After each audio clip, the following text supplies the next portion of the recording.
அன்பான உறவுகள் அனைவருக்கும் வணக்கம். சீதா வா, நான் உன்னை விட்டுட்டு வர்றேன், உன்னை விட்டுட்டு அங்கேருந்து போகிறேன் அப்படின்னு அருண் கூப்பிட்றாங்க. சீதா என்ன பண்ணுறாங்க, இல்லைங்க இன்றைக்கி நான் வர முடியாது. ஏம்மா? இல்லை அத்தைக்கு கொஞ்சம் உடம்புக்கு சரியில்லை, அவங்கள இருந்து நான் வீட்டில் இருந்து பார்த்துக்கணும் அப்படின்னு சொல்ல, வேண்டாண்டா கூட்டிகிட்டு போ, நீ ஏம்மா போம்மா. அத்தை அதெல்லாம் முடியாது, நான் இருப்பேன், நீங்கள் போங்க, நான் போகலைங்க இன்னைக்கு அப்படின்னு சொல்ல, சரிம்மா நீனு ரெஸ்ட் எடுத்துக்கோ அப்படின்னு சொல்லிட்டு அருண் போயிடுறாரா. இங்கே மாமியாவுக்கு பார்த்து பார்த்து வேலை செஞ்சிட்ருக்காங்க. இங்கே நம்ம தலைவர் முத்து என்ன பண்ணுறாங்க, அங்கங்கே ஓடி ஆடி பறக்கிறாருங்க, ஆளாக பறக்கிறாரு. நல்ல மனசுள்ளவே போயிட்டுருக்கையில் அங்கங்கே சின்ன சின்னதுக்கெல்லாம் நடக்கிறதுலாம் தட்டி கேட்குறதுல வள்ளல் அப்படின்னு சொல்லலாம். அதே மாதிரி தாங்க ஒரு ஆக்சிடென்ட் நடக்குது. பார்க்குறாங்க, ஐயோ பாவம் இப்படி பண்ணிட்டு போயிட்டாங்களே அப்படின்னு எல்லாரும் பேசிக்கிட்டு தான் இருக்காங்க.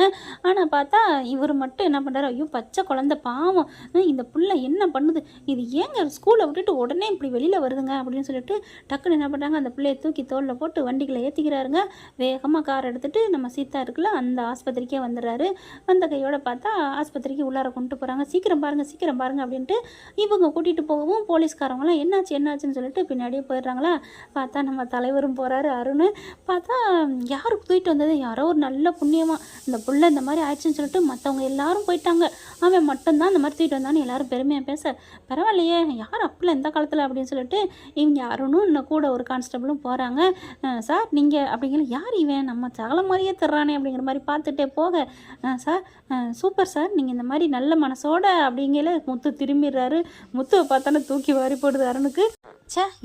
இவனை போய் நான் பாராட்டிட்டேன், இந்த வாயை போய் கழுவணும் அப்படிங்கிற மாதிரி பார்க்க, என்ன சார் என்னாச்சு அப்படிங்கிற, குழந்தைக்கு இந்த மாதிரி ஆயிடுச்சு, நான் கூட்டிகிட்டு வந்தேன், காப்பாற்றி கூப்பிட்டு வந்திருக்கேன், நான் நல்ல மனசு உள்ளவன், அடிபட்டவனை அவன் அடித்தவனை போய் பார்க்குறத விட அடிபட்டு கிடக்கிறவங்கள பார்க்கணும், அதுதான் மனிதநேயம் அப்படின்னு சொல்ல அப்படியே முறைக்கிறாரு அருண். பார்க்குறாங்க, பரவாயில்லப்பா சோசியல் சர்வீஸ் ரொம்ப பண்ணுறீங்களே, இது சோசியல் சர்வீஸா இல்லை கொலைப்பள்ளியிலேருந்து மீள்றதுக்காண்டி தூக்கிட்டு வந்தியா அப்படியே முறைக்கிறாரு. என்ன சார் அப்படிங்கல, ஆமாம் இந்த விபத்தை நீ கூட ஆக்கியிருக்கலாம் இல்லையா, நம்ம மேலே எங்கே பழி வந்துருமோன்னு யாரோ பண்ணிட்டு போயிட்டா, நீ தூக்கிட்டு வந்து போட்டிருக்கலாம் இல்லையா அப்படிங்கிற, வாயை மூடு அப்படின்னு சொல்கிறாங்க. அதுக்கப்புறம் சரி நம்ம சீதா தான் இன்றைக்கி வரலையே, அதனால இன்றைக்கி ஒன்று இல்லைன்னு பண்ணிடணும் அப்படின்ட்டு, வாயை மூடுறா, நீ தான் எல்லாம் பண்ணியிருப்பேன்னு எனக்கு தெரியும், வா ஸ்டேஷனுக்கு போய் பேசுவோம் அப்படின்னு சொல்லி அங்கே இருக்கணும். சார் அந்த பாவம் அந்த பிள்ளை எவ்வளோ கஷ்டப்பட்டு அந்த பிள்ளையை கொண்டாந்து சேர்த்துருக்கு, நீங்கள் என்ன அப்படின்னு ஆளாளுக்கு பேச, என்னம்மா என்ன நினச்சிட்ருக்கீங்க, நான் போலீஸா நீங்கள் போலீஸா, இந்த மாதிரி ஆளுகள்லாம் தானே இடிச்சிட்டு இப்படி நல்ல பேர் எடுக்க வந்திருப்பாங்க, கிளம்புடா அப்படிங்கிற. வேணாம் அருண், என்ன அருண் என் பேரை சொல்லி கூப்பிடுவியா, நான் யார் தெரியுமா, உயர் அதிகாரி அப்படின்னு பேச அப்படியே செம்ம காண்டாகிறாரு. இங்கே பாரு, சரி ஓகே இங்கே பாருங்கள் சார், நான் அந்த புள்ள பாவம்னு சொல்லி கூப்பிட்டு வந்திருக்கேன், அவங்க அப்பா அம்மாவுக்கும் கால் பண்ணி சொல்லியாச்சு அப்படிங்கிற, அவங்களும் வந்துடுறாங்க. என்னாச்சுங்கள, ஒன்றும் இல்லைம்மா பதட்டப்படாதீங்க, அந்த மாதிரி வண்டி மோதிடுச்சு, நான் தான் தூக்கிட்டு வந்தேன் அப்படிங்கிறாங்க. நீங்கள் நல்லா இருக்கணும், இப்போ என் பிள்ளை எப்படி இருக்குது ட்ரீட்மெண்ட் போயிட்டுருக்கு, பயப்படாதீங்க அப்படின்னு சொல்லல அருண் பார்க்குறாங்க. அம்மா நீங்கள் பாட்டுக்கு இவனை போய் நல்லா இருக்குங்கிறீங்க, ஆக்சிடென்ட் பண்ணதே இவன் தான் அப்படியே பழிய போடுறான், என்னது நீயே பண்ணிட்டு என் பிள்ளைய கொண்டு வந்து ஏடா பாவின்னு அடிக்கிறாங்க முத்தை போட்டு. ஏம்மா நிறுத்துங்க அப்படின்னு அங்கே இருக்கவங்களும் சொல்கிறாங்க. அவங்க தாம்மா தூக்கிட்டே வந்தது அப்படின்னு சொல்கிறாங்க. முத்து சொல்கிறாரு, இங்கே பாருங்கள் இவருக்கு எனக்கு உள்ள பழைய பகையில் இப்படி சொல்கிறாரு, அந்த பொண்ணு பாவம் அந்த பச்சை பிள்ளையா இருக்கே, நான் தூக்கிட்டு வந்தேங்க, இதுக்கான தண்டனை இது, நாட்டில் நல்லதே செய்யக்கூடாதா. என்ன சார் என்ன என் மேலே பழி போனுங்கிறக்காண்டி வீம்புக்குன்னே மனசை பகையை வச்சுட்டு பண்ணுறீங்களா அப்படின்னு முத்து கேட்க, ஆமாய்யா ஆமாம், இப்போ என்ன பண்ணுவேன், எல்லாம் திட்டம் போட்டு தான் நான் பண்ணேன், போதுமா, உனக்கு புள்ள இல்லைன்னு சொல்லி வேணுக்குன்னே வீம்பு பண்ணியே சட்டையை கிழிச்சிக்கிட்டு உன் கூட சண்டை போட்டேன் தான், நீ உண்மையிலே புள்ள உனக்கு இல்லைதாண்டா, நீ அருகதை இல்லாதவன் தான், கோவம் வருதா, கோவம் சுருன்னு வருது முத்துக்கு, அடிடா அடி அப்படின்னு சொல்ல, மறுபடியும் என் பொண்டாட்டி மனசில் உன்னை நஞ்ச கலப்பி உன்னை பற்றி, இப்போவே ஆல்ரெடி உனக்கு எனக்கு ஒன்றும் இல்லைன்னு சொல்லிட்டு வந்துட்டாலாம் அக்கா கிட்டேயே, அப்போ இன்னமும் நான் போய் சொன்னேன்னு வச்சுக்குவேன், நான் என்ன சொல்லுவேன், சீதா இங்கே பாரு சீதா, அன்னைக்கு நான் அப்படி பண்ணதை வச்சுக்கிட்டு, அன்னைக்கு என் மேலே தப்பு இல்லை, இருந்தாலும் உங்ககிட்ட சொன்னேன்னா நீ போய் திட்டினியா, அதை வச்சுக்கிட்டு மனசில் வச்சுக்கிட்டு, இங்கே பாருடா உன் பொண்டாட்டி என்னை திட்டிப்புட்டா, ஒன்னால தானே அப்படின்னு மறுபடியும் நீ அடிக்கிறான் அப்படின்னு நான் போய் சொல்லிடுவேன். ஆனால் சீதா என்னத்தான் நம்புவா, எப்படி வசதி, ஒழுங்கு மரியாதை இப்படிலாம் சொல்லாமல் இருக்கணும்னா வந்து ஒரு நாள் ஸ்டேஷனில் வந்து இருந்துட்டு போவேன், நான் தான் ஆக்சிடென்ட் பண்ணேன்டு அப்படின்னு கோவம் வருது. ஏமாம்மா சும்மா இருக்கீங்க, அடிங்க மாமா அப்படின்னு குரல் பார்த்தா கேட்குது. திரும்பி பார்க்குறாங்க, சீதா வர்றாங்க. ஐயோ அவள் வேலைக்கு வந்துட்டாளா, சீதா நீ வீட்டிலே இருந்த வேலைக்கு வந்துட்டியா அப்படின்னு கேட்க, நீலாம் ஒரு மனுஷ ஜென்மமா, இந்த டியூட்டி ட்ரெஸ் இருக்கே அதுக்கு கூட மதிப்பு மரியாதை கொடுக்க மாட்டியா, மனசாட்சி கழட்டி வச்சுட்டு இந்த வேலைக்கு வருவீங்களா அப்படின்னு காய்ச்சி மூச்சுன்னு கத்துறாங்க. அது எப்படி நான் வந்து உண்மையை நீ வந்து சொல்லி நான் வந்து திட்டுவேங்கிறக்காண்டி அவர் வந்து ஒரு நாள் ஜெயிலில் இருக்கணுமா? அப்படி ஒரு கொரூர புத்தியா? ஏன் மாமா அப்படின்னு முத்து பக்கம் திரும்புகிறாங்க. சீதா மாமா என்ன மாமா இப்போ கோவமே வரலையா? அப்படி ஒரு நாள் ஜெயிலுக்குள்ளே உள்ளுக்குள்ளே ஸ்டேஷனுக்குள்ளே இருக்கணும்னு சொல்கிறாரு. நீங்கள் தப்பே பண்ணலை. அந்த ஆபத்துலேருந்து கூட்டியாந்து இந்த பிள்ளையை காப்பாற்றினது நீங்கள். அப்படி இருக்கல நீங்கள் தான் விபத்துக்கு உண்டாக்குனே அப்படின்னு சொல்லி உள்ளார ஒத்துக்கிட்டு போக சொல்கிறாங்க. இல்லைன்னா ஏன்ட்ட சொல்லிடுவேன்னு சொல்கிறாங்க. இதுக்கெல்லாம் ஏன் மாமா பயப்படுறீங்க? நீங்கள்லாம் அநியாயத்தை கண்டு பொங்குவீங்களே, என்னாச்சு மாமா? என்ன சீதா பண்ணுறது? நியாயத்தை தான் எல்லாம் தூக்கி போட்டு மிதிக்கிறாங்களே. நான் ஏதாவது பண்ண போக அவன் வந்து உங்ககிட்ட சொல்ல, நீ வந்து என் பொண்டாட்டிக்கிட்ட சொல்ல. என் பொண்டாட்டி கஷ்டப்படுறது என்னால் தாங்க முடியாது சீதா. நான்லாம் பொண்டாட்டி வந்து அழுக வச்சு பார்த்து அதில் ஆனந்தப்படுற புருஷன் இல்லைம்மா. அவன் மனசு நோகக்கூடாதுங்கிறதுக்காக நான் இருக்கிற வாழ்கிற ஒரு ஜீவன். நான் என் பொண்டாட்டிக்காக தான் வாழ்ந்துட்டுருக்கேன். அவன் நல்லா சந்தோஷமாக இருக்கணும். அதுக்காக நீ சொன்னியே இருந்தா இவன் காலில் கூட விழுக ரெடி. ஆனால் உன் புருஷன் மாதிரி நான் பண்ண மாட்டேம்மா. கேட்டுக்கிட்டீங்களா அப்படின்னு சொல்லிட்டு செம்ம காண்டாரு. தலை அப்படி தொங்கி போய் நிற்கிது அருணுக்கு. சே இனிமே என் மூஞ்சிலே முழிக்காதீங்க அப்படின்னு சொல்லிட்டு, மாமா வாங்க மாமா நம்ம வீட்டுக்கு போவோம் அப்படிங்கல. நீ நல்லா இருக்கணும் சீதா.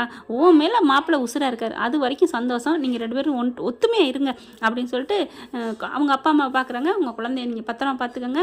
சாரி சார், இவங்க சொன்னதை நம்பி உங்களை திட்டிவிட்டோம், உங்களை கையெல்லாம் நீட்டிட்டோம் அப்படின்னு முத்துவை பார்த்து கேட்க, பரவாயில்லைங்க, நல்லதுக்கு சோதனை வரத்தான் செய்யும் அப்படிங்கிறாங்க. இங்கே பாருங்கள், என் மாமா அவ்வளோ நல்லவர். அவர் தான் இந்த குழந்தைய கூட்டி வந்து சேர்த்தாரு அப்படிங்கிறாங்க. எப்படி இவ வேலைக்கு வந்தா? ஆனால் அருண் திருந்தவே இல்லைங்க. என்ன பார்க்குறீங்க? எப்படி இவ வேலைக்கு வந்தா அப்படின்னு நினைக்கிறீங்களா? அத்தை தான் போமா, வேலை தான் முக்கியம், நான் பார்த்துக்கிறேன் அப்படின்னு சொல்லிட்டு என்னை அனுப்பி வச்சாங்க. அடிப்பாவி பெத்தவளே, என்னை இப்படி பண்ணிட்டாலே, இவ இல்லைன்னு நம்பி பேசிவிட்டேனே, இனிமேல் நான் எது சொன்னாலும் நம்ப மாட்டாளே என் பொண்டாட்டி அப்படின்னு அருண் நினைக்கிறாரு. வீட்டுக்கு வந்தானே முத்து வந்து மீனா கிட்ட சொல்கிறாங்க. சொன்னதுக்கப்புறம் எனக்கு தெரியுங்க, இப்போ தான் சீதா சொன்னா அப்படிங்கிறாங்களா. அப்பா கரண்ட் மாதிரி பாஸ் ஆகுது அந்த ஃபோன் இருக்கிறதுனால. நல்லது செஞ்சாலும் பரவுது, கெட்டது செஞ்சாலும் பரவுது. என்னங்க பண்ணுறது? என் தங்கச்சி அவ்வளோ பெருமையாக சொன்னா அப்படிங்கிற மறுபடியும் கால் வருது. அக்கா இங்கே வேலைங்கோ, நான் கட் பண்ணிட்டேக்கா அப்படின்னு சொல்லி ஸ்பீக்கரில் போட்டு பேசிகிட்டு இருக்காங்க. வீட்டில் எல்லாரும் கேட்குறாங்க. மாமா மன்னிச்சுக்கோங்க மாமா, அவர் பேச்சக்கு நம்பி உங்களை நான் திட்டிவிட்டேன், என்னை மன்னிச்சுக்கோங்க. உங்களை மாதிரி ஒரு மனசு உள்ளவங்க உலகத்தில் இருக்க மாட்டாது. நல்ல மனசு, உங்களை நான் புரிஞ்சுக்காம போயிட்டேன் மாமா, மன்னிச்சுக்கோங்க மாமான்னு அப்படி கெஞ்சுதா. அப்படியே விஜயா அப்படிங்கிற மாதிரி பார்க்குது. என்னம்மா பண்ணுறது, என்னை புரிஞ்சுக்காத ஜென்மங்கள் நிறைய இருக்குது, இருந்துட்டு போட்டோம், நல்லவங்களுக்கு அப்படித்தானே அப்படிங்கிறாங்க. அப்படிங்கிற மாதிரி விஜயா மறைக்கிறாங்க. மீனா பார்க்குது. விடுங்க, அதெல்லாம் கடந்துட்டு போகுது அப்படின்னு சொல்லிட்டு, என்ன இருந்தாலும் என் புருஷன் தங்கம் தான், முத்து தான் அப்படின்னு சொல்லி முத்தம் கொஞ்சுக்கிறாங்க. சரிம்மா நான் வேலை கிளம்புறேன், சீக்கிரம் சாப்பாடு எடுத்து வை அப்படின்னு சாப்பிட்டுட்டு கிளம்புறாங்க. இங்கே அருண் தான் சேத்துலேயும் அடி வாங்கியாச்சு, சோத்துலேயும் அடி வாங்கியாச்சுன்னு ரொம்ப நொந்துக்கிறாரு. அடுத்து பார்த்தீங்கன்னா அவங்க வேலையை பார்க்க ஆரம்பிக்கிறான்னு வைங்களேன். சீதாவும் கோவத்தில் போயிட்டா இப்போ என்ன பண்ணுறதுன்னு தெரியாமல் தவிச்சிட்டு இருக்காங்க. அடுத்து வேறு லெவலில் ஒரு அட்டகாசமான வந்து போயிட்டுருக்குங்க. ஜாமான் ஜெட்டெலாம் பெருசாக கல்யாணம் ஆர்டருக்காண்டி பெருசாக வாங்கிக்கிட்டு இருக்காங்க. ஒரு அமைச்சர் வீட்டு கல்யாணத்துக்கு எல்லாத்துமே பார்த்தா லாரியாக ஏற்றிட்டு இருக்கிறாங்களா ஃபுல்லாக. அதுவும் அமைச்சர் வீட்டு கல்யாணம்னா சும்மா பண்ணுவாங்க. எல்லாத்தையுமே பார்த்து அந்த அமைச்சர் பொண்டாட்டி செய்கிறதுனால எல்லாத்தையும் ஏற்றி முடிச்சுட்டு அடுத்து காரில் ஏறும்போது அப்படியே மயங்கி கீழே விழுகுறாங்க. கீழே விழுந்த கைடு ஐயோ என்னாச்சு அப்படின்னு ரொம்ப தவிக்கிறாங்க. அப்போ கரெக்டாக நம்ம தலைவர் முத்து தாங்க இங்கே வராரு. என்னாச்சு அம்மாவுக்கு என்னாச்சு அப்படிங்கல. என்னன்னு தெரியல, மூச்சை பிடிச்சிட்டு விழுந்துட்டாங்க அப்படிங்கிறாங்க. ஹாஸ்பிட்டலுக்கு கொண்டு போவோம் அப்படிங்கல. இருங்க இந்த மாதிரிலாம் சூழ்நிலையில் உடனே போகக்கூடாது, கொஞ்சம் ஃபஸ்ட் எய்ட் பண்ணுவோம் அப்படின்ட்டு அவர் என்ன பண்ணுறாங்க, கோச்சிக்காதீங்க அப்படின்னு நெஞ்சில் கையை வச்சு 2 அழுத்துறாங்க. அதுக்கப்புறம் இருங்க என்ன அப்படி திரும்பி பார்க்குறேன். இல்லை பரவாயில்ல, கையிலே வச்சு அமுக்கொன்று காலை பிடிச்சி தேய்க்கிறாங்க, கையை வச்சு அமுக்குறாங்க. கொஞ்சம் அப்படியே மூச்சு வருது. எங்கள் அம்மாவுக்கு மூச்சு வந்துருச்சு அப்படிங்கிறாங்க. அதுக்கப்புறம் கொஞ்சம் மூச்சு விடுறாங்க. இப்போ கொண்டு போங்க அப்படிங்கிறாங்க. காரில் ஏற்றுறாங்க. பார்த்தா கார் ஸ்டார்ட் ஆகாது. அடித்து பார்க்குறாங்க, கார் எடுக்கலை. ஏன் வண்டி இருக்குது, நான் கூட்டி போகிறேன் அப்படிங்கிறாங்க. சரின்னு சொல்லிட்டு முத்து வண்டியில் ஏற்றிட்டு காரை கொண்டுட்டு போயிடுறாங்க. பார்த்தா அங்கே போயிட்டு ட்ரீட்மெண்ட் பண்ணிடுறாங்க. இதுக்கு யார் முதலுதவி பண்ணதுங்கல்ல முத்துவை காமிக்கிறாங்க. சூப்பருங்க, நீங்கள் மட்டும் பண்ணலன்னு நேரம் உயிரே போயிருந்துருக்கோம் அப்படிங்கிறாங்க. எல்லாரும் அப்படியே பாராட்டுறாங்க முத்துவை பார்த்து. உங்களுக்கு ஏதாவது பண்ணணுமே அப்படிங்கிறாங்க. ஐயோ நான்லாம் எதையும் எதிர்பார்த்து பண்ணலைங்க, நான் கை நிறைய சம்பாதிக்கிறேன், மனசார பொண்டாட்டி இருக்கா வீட்டில், வயிறார நான் நல்லா சாப்பிட்றேன், வாழ்த்துறதுக்கு எங்கள் அப்பா என்னை பாதுகாக்கிறதுக்கு இருக்காங்க, எனக்கு ஆண்டவன் இந்த கொடுத்த வாழ்க்கை போதுங்க, ஓஹோன்னு வாழுங்கிற எண்ணம்லாம் வேணாங்க, என்னத்தங்க கொண்டு போகிறோம், சே நீ வேறு லெவல்யா அப்படின்னு சொல்லி பாராட்டுறாங்க. ஆமாம் உங்கள் பேர் அப்படிங்கிற, என் பேர் முத்துங்க, நல்ல பேர், உங்கள் அம்மா அப்பா நல்ல பேராக உங்களை பெற்று வளர்த்துருக்காங்க, எங்கள் அம்மா எங்கே என்ன பண்ணுது அப்படின்ட்டு போயிடுறாரு. அடுத்து பார்த்தா இங்கே அமைச்சரோட கல்யாணம் ஓஹோ சூப்பராக நடந்துட்டுருக்குங்க. அந்த தெரு அப்படி சுற்றி முற்றி எல்லாம் ஜேன்னு ஓஹோன்னு போயிட்டுருக்கு. ரொம்ப கிராண்டாக நடந்துகிட்ருக்கு. அடுத்தடுத்த நாளுக்கு 3 நாள் விருந்து பண்ணிட்டுருக்காங்க. 3ஆம் நாள் கல்யாணத்துக்கு எல்லாம் பண்ணிகிட்ருக்காங்க. பார்த்தா மேடைக்கு எல்லாம் ஆளுகள்லாம் வர்றாங்க. விஐபி கல்யாணங்கிறனால போலீஸ் பாதுகாப்பு நிறையா. அதில் நம்ம அருண் தலைவரும் வந்து பாதுகாப்பு நின்றுட்டுருக்காங்க. வாசல்லே நிற்க வச்சிடுறாங்க எல்லாத்தையும். நீங்கள் இங்கே நில்லுங்க, இங்கே நில்லுங்க அப்படின்னு அங்கங்கே ஆள் நிற்க வைக்கிறாங்களா. பார்த்தா அமைச்சர் விட்டு திருமணத்திற்கு பங்கேற்பதற்கு பெரும் தலைவர் வருகிறார் அப்படின்னு போட்டிருக்காங்க. யார் பெருந்தலைவர்? பெருந்தலைவர் மட்டும் போட்டிருக்காங்க அப்படின்னு எல்லாரும் பாராட்டிட்டு இருக்காங்களா. தள்ளுங்க தள்ளுங்க அப்படின்னு சொல்லிட்டு இருக்கல. இங்கே பாருங்கள், அவர் அமைச்சர் வராரு, இப்போ வரப்போகிறாங்க. பயங்கரமான முக்கியமான விஐபி. அவங்கள வந்து நீங்கள் மரியாதை குறைவாக நடத்திடக்கூடாது. அவங்களுக்கு சல்லிட்டு அடித்து மேலே வரைக்கும் கூட்டி வரணும். இந்த பன்னீர் தெளிக்கணும், மாலை போடணும் அப்படிங்கிறாங்களா. ஓகே சார், ஓகே சார், நீங்கள் இங்கே என்ட்ரன்ஸில் நின்றுக்கங்கன்னு அருணை சொல்கிறாங்க. நீங்கள் மாலை போட்டு மேலே கூப்பிட்டு வந்துடுங்க, அங்கே வந்து நான் ரோஜா மாலை போட்டுக்கிறேன் அப்படிங்கிறாங்களா. சரிங்க சார், சரிங்க சார்ங்கிறாங்க. யார் வரப்போகிறா? யார் சீஃப் மினிஸ்டர் வராரா, சிஎம் வராரா, பிஎம் வராரா அப்படின்னு எல்லாரும் எதிர்பார்த்துட்டு இருக்காங்க. அப்படியே எல்லாம் கொட்டை எழுத்துல அம்புட்டு அங்கங்கே போட்டிருக்காங்க. அருண் பார்க்குறேன், ஏவேண்டாவேன் அப்படின்னு பார்த்துட்டு இருக்காங்க. கார் வருது சல்லுன்னு வந்து கிட. இது என்ன, இது காரை பார்த்தா நம்ம பார்த்த கார் மாதிரியே இருக்கே அப்படின்னு பார்க்குறாங்க. ஆள் இறங்கி வருது. ஆளை பார்த்து கிட்டக்க வராங்க. அதுக்குள்ளே ஆளுங்க நடுவில் வராங்களா. சரி தள்ளுங்க தள்ளுங்க அப்படின்னு எல்லாம் ஒதுங்குறாங்க. வந்துட்டார் வந்துட்டார் வந்துட்டேன் அப்படின்னா, வந்துட்டீங்களா, வாங்க வாங்க அப்படின்னு சொல்லிட்டு மேலேருந்து அவரும் ஓடி வராருங்க. அமைச்சரே வர பார்த்துட்டு எல்லாரும் ஆச்சரியப்படுறாங்க. அப்பேற்பட்ட மனுஷன் யாரையான்னு பார்க்குறாரு அருண். மாலையும் போட போகிறாங்க. போட போகல அப்படியே தூக்கி வாரி போடுது அவங்க சகல முத்து. நீ எல்லாம் ஒரு மனுஷனாடா அப்படின்னு சொன்ன வாயால் வாங்க அப்படின்னு வணக்கம் சொல்லி இப்போ ஒன்றும் பண்ண முடியல. யோ என்னையா பார்த்துட்டு இருக்க, மாலையை போடியா அப்படின்னு சொல்ல அமைச்சர் அங்கேருந்து ஓடி வந்துடுறாரு. வேறு வழியே இல்லை, மாலை போட முத்துக்கு சிரிப்பு தாங்க முடியல. என்னையா பார்த்துட்டு இருக்க, பூங்கத்தை குடியா அப்படிங்கல அருண் கொடுக்குறாங்க. சே என்ன இவனுக்கு எதுக்கு இந்த மரியாதை அப்படின்னு சொல்லி நொந்துக்கிட்டு இருக்கல. அவர் ஓடி வந்து முத்துவை கட்டிக்கிறாங்க. வாங்க வாங்க சார், வாங்க சார் அப்படின்னு. சார் என்ன சார்லாம் சொல்லாதீங்க, தம்பின்னு சொல்லுங்க அப்படின்னு முத்து சொல்ல. அதெல்லாம் முடியாது, என் தெய்வத்தை காப்பாற்றின உயிரியா நீ அப்படின்னு சொல்கிறாங்க. அவங்க பொண்டாட்டியை காப்பாற்றினார் இல்லையா, அதுக்கான வந்து பாராட்டு விழா மாதிரி தாங்க பண்ணுறாரு. என் பொண்ணு கல்யாணத்தில் உன்னை நல்லா பண்ணணும், அதுக்காகத்தான் நான் கூப்பிட்டு வர சொன்னேன். வாங்க சார் வாங்க அப்படின்னு எல்லாரும் பூ சாமரம் தூவுறாங்க. அவர் நடந்து மேலே போகிற வரைக்கும் அப்படியே அருணுக்கு ஒன்றும் பண்ண முடியலையோ. என்னையா பார்த்துட்டு இருக்க, பின்னாடியே வாயா அப்படின்னு சொல்ல கொடை பிடிப்பாங்க இல்லையா, அந்த மாதிரி வராரு அருண் முத்து பின்னாடியே. அமைச்சர் கையை பிடிச்சி கூட்டியும் எல்லாரும் வணக்கம் வணக்கங்கிறாங்க. போயிட்டு மேடையில் உட்கார வைக்கிறாங்க. அப்படியே மைக்கை பிடிக்கிறாரு. எனக்கு ஆர்வம் தாங்க முடியலைங்க, என் உயிரை காப்பாற்றினவரே இவர் தாங்க, எப்படி நல்ல மனுஷன் தெரியுமா அப்படி இப்படின்னு பாராட்டுறாங்க முத்துவை பற்றி. சார் இதெல்லாம் சர்வீஸ், சோசியல் சர்வீஸ் சார், நல்ல மனசு இருக்கவங்க என்ன வேணாலும் பண்ணலாம் அப்படிங்கிறாரு முத்து. அருண் அப்படியே ஒன்றும் செய்ய முடியலன்னு வந்துக்கிட்டு இருக்கான். என்ன சகலப்படி அப்படின்னு சொல்ல, என்ன அப்படின்னு எல்லாரும் பார்க்குறாங்க.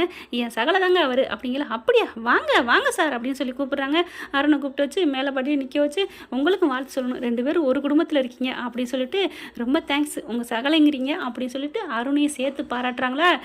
உன்னாலாம் ஒரு பைசாவுக்கு புண்ணியம் இல்லைன்னு சொன்னான்லங்க 2 நாளைக்கு முன்னாடி, நீலாம் என்ன எங்களுக்கு உதவ போகிறங்கிற மாதிரி அவர் மட்டமான ரேஞ்சாக பேசுனாங்க. ரொம்ப மட்டமாக பேசின அருணுக்கு பார்த்தீங்கன்னா இப்போ முத்துவால் ஒரு நல்லது நடக்க போகுது. முத்துவுக்கு நான் எவ்வளவோ செய்யணும்னு சொல்லி கேட்டேன், ஆனால் எதுவுமே வேணான்னு சொல்லிட்டாரு. சொல்லுங்கள் முத்து, உங்களுக்கு ஏதாவது பண்ணணும், எனக்கு ஒன்றும் வேணாம். இவர் வந்து நல்ல ஒரு இவரோட உழைப்பில் வந்து நல்லா தான் பண்ணிக்கிட்டு இருக்காரு, கண்ணும் கருத்துமா. என் சகலைக்கு வேணால் ஏதாவது பதவி உயர்வு கொடுக்குற முடிஞ்சா கொடுங்க அப்படின்னு முத்து சொன்னோன்னா அருணுக்கு அப்படியே தூக்கி வாரி போடுது. அதுக்கப்புறம் பரவாயில்லையா, மற்றவங்களுக்கு செய்ய நினைக்கிறப்பாரு, நீ வீரையா, நல்ல மனசு இல்லையா அப்படின்னு சொல்லிட்டு அருணை பார்க்குறாங்க. உங்களுக்கு இதுக்கு மேலே உள்ள உயர் பதவி ஆஃபீஸராக உங்களை நாங்கள் மாற்றுறோம் அப்படின்னு சொல்லிடுறாரு அமைச்சர். அப்படியே சந்தோஷம் தாங்கலை. நிஜமாவா சார்? ஆமையா அப்படிங்கிறாங்க. நிஜமாவா? ஆமாம், உனக்கு மேலே கூட இல்லைங்க, அதுக்கு மேலே உள்ள பதவிக்கு போடுறையா, நீ தான் வருஷம் எக்ஸ்பீரியன்ஸ் வச்சுருக்கியே அப்படின்னு சொல்ல, உன் சர்டிஃபிகேட்லாம் கொண்டு உனக்கு நான் பண்ணி கொடுத்துட்றேன் அப்படிங்கிறாரு. நான் சொல்லிடுறேன்யா, கமிஷனர்லேருந்து எல்லாத்தையும் சொல்லிடுறேன் சார். ரொம்ப தேங்க்ஸ் சார். எனக்கு எதுக்கு தேங்க்ஸ் சொல்கிறேன், உன் சகலைக்கு சொல்லு அப்படிங்கல. அப்படியே பார்க்குறாங்க. முத்துக்கிட்ட வராரு. உண்மையிலே மனசு கொஞ்சம் மாறுது. சாரி முத்து அப்படிங்கிறாங்க. அதுக்கப்புறம் தேங்க்ஸ் சொல்கிறாரு. பரவாயில்ல, நீ உண்மையிலே மனசு மாட்டேன்னு நம்புறேன். எப்படி முத்து, ஃபஸ்ட்டு எடுத்தோன்னே தேங்க்ஸ் சொல்லியிருந்தீங்கன்னா கடனுக்கு சொல்லியிருப்பேன், சாரின்னு ஃபஸ்ட்டு சொன்னப்பார், அப்போவே நீ மனசு மாட்டேன்னு அர்த்தம். நல்லா அறியா, என் சீதா எனக்கு தங்கச்சி மாதிரி அப்படிங்கிறாங்க. 2 பேரும் அப்படியே கட்டிக்கிறாங்க. சாரி முத்து, சாரி அப்படிங்கிறாரு. எனக்கு எவ்வளோ பெரிய நினச்சி பார்க்க முடியாத பதவி கிடச்சிருக்கு, அதுவும் 2 போஸ்ட் முன்னாடி எனக்கு கிடச்சிருக்கு, மேல் பதவி. இதுக்கெல்லாம் எத்தனை வருஷம் என் ஆயுசு போகுதோ, இருக்குது கிடைக்குதோ இல்லைன்னு கூட சொல்ல முடியாதுன்னு முத்துக்கு அருணுக்கு சந்தோஷம் தாங்கலைங்க. என்ன ஃப்ரெண்ட், இப்படிலாம் போனால் நல்லா தான் இருக்கும். பார்க்கலாம் என்ன நடக்க போகுதுன்னு. Thank you friends. இந்த வீடியோ உங்களுக்கு பிடிச்சிருந்தா தயவு செய்து லைக் பண்ணுங்க. இன்னும் அப்டேட்ஸ்க்காக சேனலை சப்ஸ்கிரைப் பண்ண மறக்காதீங்க. நம்ம கிட்ட இருக்க எல்லா சேனல்ஸோட லேட்டஸ்ட் வீடியோ அப்டேட்ஸ்க்காக மேல ரைட் சைட்ல காட்டுற லிங்கை கிளிக் பண்ணி வாட்ஸ்அப் குரூப்ல ஜாயின் பண்ணுங்க. உங்களிடம் விடைபெறுவது நான் உங்கள் மெஹர்.